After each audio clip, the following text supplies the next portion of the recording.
In this video, I'm going to show you how to add reverb on BandLab. So the first thing you'll need, of course, is some audio here inside your track. Here I have some recorded audio, which I recorded for this tutorial, and I'm going to show you what it sounds like first with no reverb, so let me play it.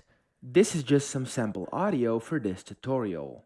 There we go. So that's the sample here, and I'm going to show you how to add the reverb now. So you want to select it, and you want to click on Effects down here at the bottom, and under Effects, you want to click on Add Effect. And then here on the left hand side, you'll be able to see reverb. So just scroll down a bit. It says reverb over here.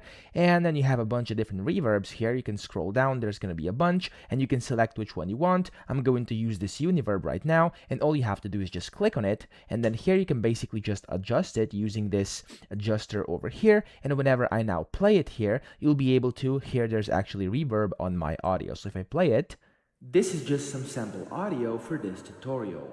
There we go, and we've successfully added reverb. So that's how easy that is. I hope this video helped you out. If it did, please subscribe to the channel and help me out as well.